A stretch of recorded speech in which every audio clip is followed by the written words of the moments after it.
Okay, let's be real. Have you ever poured weeks, maybe even months into a project, you find this absolute game-changing insight, and then you present it to leadership, and crickets? Nothing happens. You're not alone, not by a long shot. Today we're going to talk about that critical gap between brilliant analysis and actual executive action. We're going to break down how you cross that final, crucial gap. This whole problem has a name. It's called the last mile of intelligence. Think about it. It's that final, crucial step. It's the communication between your incredible data and the executive who actually has to do something with it. And the bottom line here is simple, and honestly, it's pretty brutal. You can have perfect data and still fail completely if the people in charge don't buy into your message.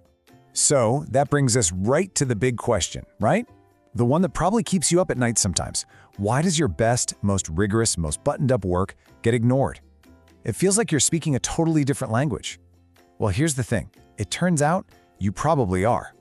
All right, so to fix this, we first have to really diagnose it. We're calling it the last mile problem, and it's all about understanding precisely where good, solid analysis just falls apart on its way to becoming a decision.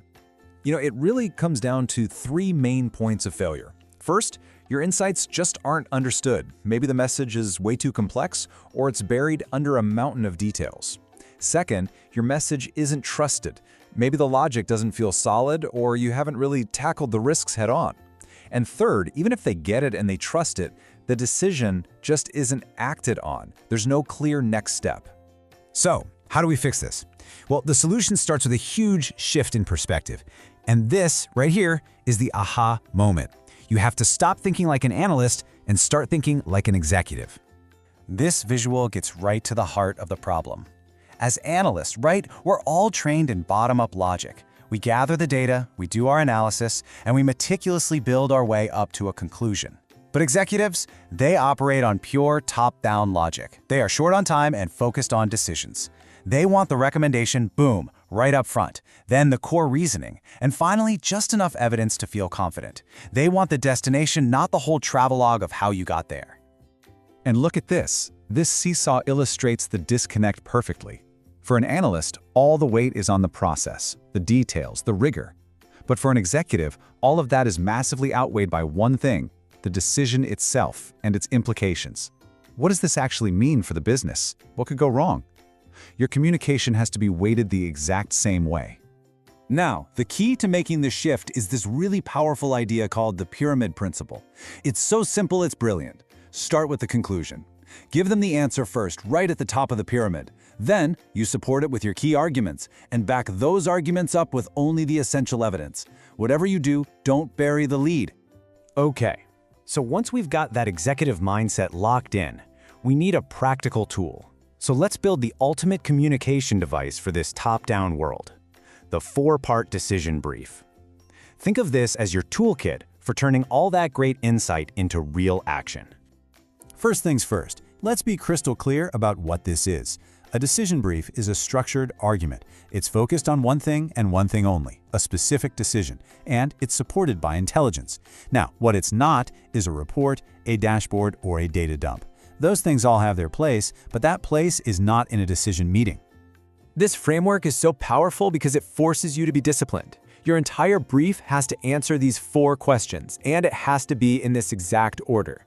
You start by framing the specific decision that needs to be made, then you give your clear, unambiguous recommendation.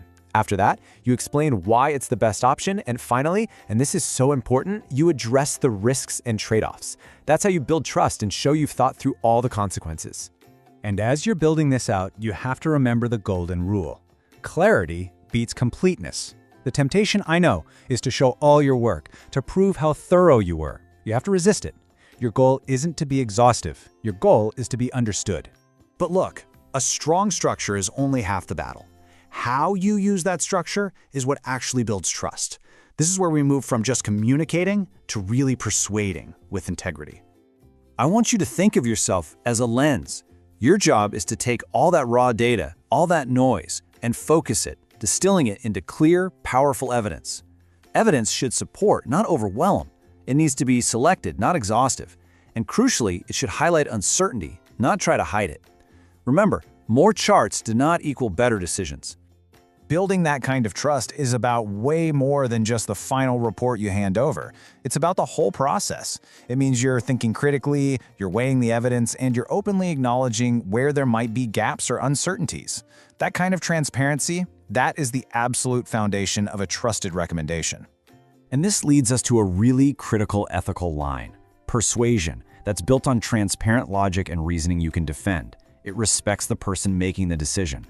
Manipulation, on the other hand, uses things like selective framing, hidden assumptions, and overstated certainty just to force an outcome.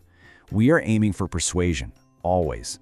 You know, mastering this stuff isn't just about getting your ideas approved, it's about fundamentally changing your role inside the organization. It's how you make the leap from being an analyst to becoming a true strategic influencer. Just look at this path.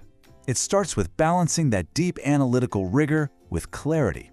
From there, you learn to speak the language of management, the language of decisions and risks and outcomes. And that, right there, is what lets you take the final step to translate intelligence directly into action. This is, without a doubt, a career-defining skill. And the impact of this is huge. When you communicate this clearly, you create this powerful cycle of accountability. A clear recommendation means responsibility can actually be assigned. Acknowledging the trade-offs means they are accepted up front. And all this clarity makes sure that the outcomes are owned. This is how high-performing teams and organizations really operate. Ultimately, if you take just one thing away from all this, let it be this: communication creates accountability. It's the engine that turns data into decisions and decisions into results. Your analysis is only as good as the action it inspires, so go make it count.